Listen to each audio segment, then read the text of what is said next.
ही अत्यंत गंभीर गोष्ट आहे. आपण पेपर फुटीच्या विरोधामध्ये कडक कायदा आणला असं आपण जाहीर केलं आहे प्रधानमंत्र्यांनी. एक टास्क फोर्स आपण स्थापन केलं, त्याच्यावर चर्चा सुरू आहे पार्लमेंटला. आणि बदनामी कोणाची करताय तर पंडित नेहरूंची, इंदिरा गांधींची, काँग्रेसची.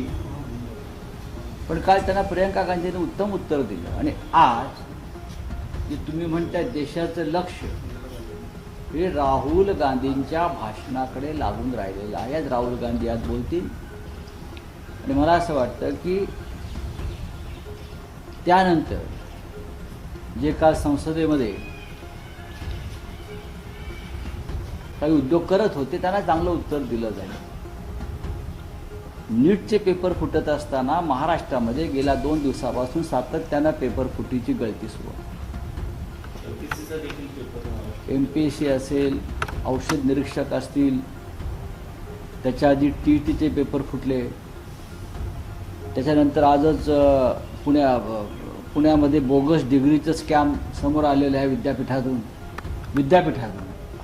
मार्कशीटचा घोटाळा समोर आला आहे.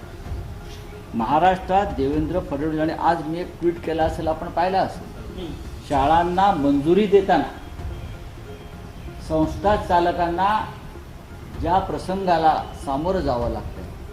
मुळात 2000 शाळा बंद पडलेल्या महाराष्ट्रात आणि नवीन शाळांच्या मंजुरीसाठी संस्था चालकांना प्रत्येक टेबलावर 5 ते 10 लाख रुपये द्यावे लागतात. प्रत्येक टेबलावर मंजुरीचा कागद, इरादापत्राचा कागद, असे अनेक मुद्दे त्याच्यामध्ये मी दिले आहेत. कशा पद्धतीने या शिक्षणाची अव्यवस्था या महाराष्ट्रात, जे सगळ्यात मोठं शिक्षणाचं आदर्श केंद्र होतं, तिथे सुरू आहे. देवेंद्र फडणवीस काय करतायत का? जंत्रमंतरला आंदोलन झालं की शिव्या घाला, आम्ही काय टीका केली का, आम्हाला वेडंवाकडं बोला. अहो तुम्ही काय करताय? महाराष्ट्र शिक्षणाच्या बाबतीमध्ये जे पूर्ण रसातळाला गेलं आहे त्याला जबाबदार देवेंद्र फडणवीस तुम्ही आहात आणि केंद्रामध्ये मोदी आणि शहा आहेत. तुम्ही मुद्द्याचं बोला, मेरिटवर बोला आणि मग आमच्यावर टीका करा विरोधकाला. आमचं कामच आहे तुम्हाला आरसा दाखवणे. संपूर्ण महाराष्ट्रामध्ये शिक्षणाचा एक अराजकता माजली आहे शिक्षण क्षेत्रामध्ये. ही अत्यंत गंभीर गोष्ट आहे. सर, तुम्ही ट्विट केले, त्या ट्विटमध्ये तुम्ही असं म्हटलं की मी व्हिडिओही याचे समोर हो, देणार, नक्कीच. सगळे पुरावे तुमच्याकडे आहेत आणि तुम्ही कशा पद्धतीने आता येतील ते सुरू आहे ऑन द वे. पण आज मी तुम्हाला एवढंच सांगितलेलं आहे की कशा पद्धतीनं महाराष्ट्राच्या शिक्षण खात्यामध्ये, संपूर्ण महाराष्ट्रामध्ये शिक्षणाचा एक अराजकता माजली आहे शिक्षण क्षेत्रामध्ये. ही अत्यंत गंभीर गोष्ट आहे. सर, तुम्ही ट्विट केले, त्या ट्विटमध्ये तुम्ही असं म्हटलं की मी व्हिडिओही याचे समोर हो, देणार, नक्कीच. सगळे पुरावे तुमच्याकडे आहेत आणि तुम्ही कशा पद्धतीने आता येतील ते सुरू आहे ऑन द वे. पण आज मी तुम्हाला एवढंच सांगितलेलं आहे की कशा पद्धतीनं महाराष्ट्राच्या शिक्षण खात्यामध्ये पेपर फुटीपासून बोगस डिग्रीपर्यंत आणि शाळांच्या मंजुरीपर्यंत फक्त पैशांचाच खेळ सुरू आहे. काय मुलांनी कसं शिकायचं, शाळा कशा चालवायच्या संस्था चालकांनी, काय करायचं, निधी अभावी शाळा बंद पडत आहेत आणि शाळांच्या मंजुरीसाठी लाखो रुपये घेतले जातात. सरकारी शाळा आहे, शाळेच्या शिक्षकांना SIRचं काम दिलं. पुढच्या काही दिवस विद्यार्थ्यांना शिकायला शिक्षक. पण ही अत्यंत गंभीर गोष्ट आहे. म्हणजे शिक्षण बाह्य कामं शिक्षकांना दिली जात आहे. तुम्ही SIRसाठी नवीन रिक्रुटमेंट करा.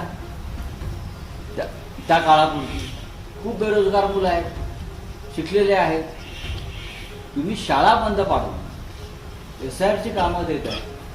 शिक्षकांना तुम्ही कोणती कामं देत आहे? दारोदार फिरवताय. अनेक शिक्षक आजारी असतात, अनेक महिला शिक्षिका आजारी आहेत. तुम्ही त्यांना 5-5, 6-6 मजले चढायला लावता, गल्लीबोळ फिरायला लावता. शिकवणार कधी मुलांना?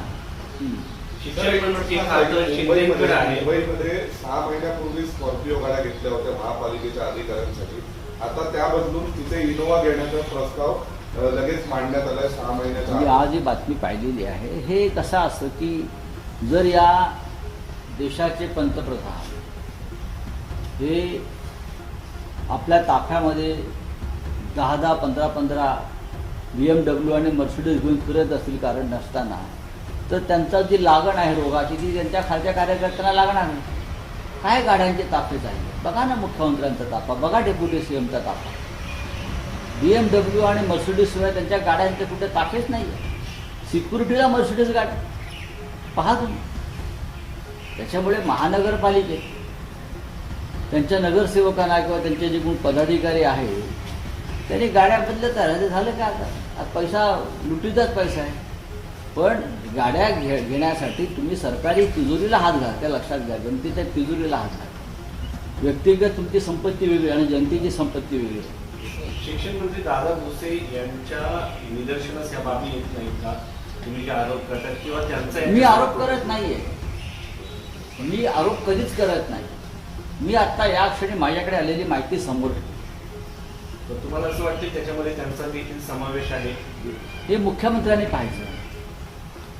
जर मी आता त्यांच्या काही बोललो तर तो आरोप. माझ्याकडे माहिती आहे काही पीडित संस्था चालकांनी त्यांचा छळ झाला. Did you know that all AI detectors aren't created equal? Here's why Quillbot stands out for writing a word. Quillbot analyzes your sentence structure, context, and original meaning of your content. Because it's been tested and was ranked for 99% accuracy on the RAID benchmark leaderboard, you can trust it to protect your voice on the job. Upgrade to Quillbot Premium and get unlimited AI detection today. माझ्याकडे आलेली माहिती मी समोर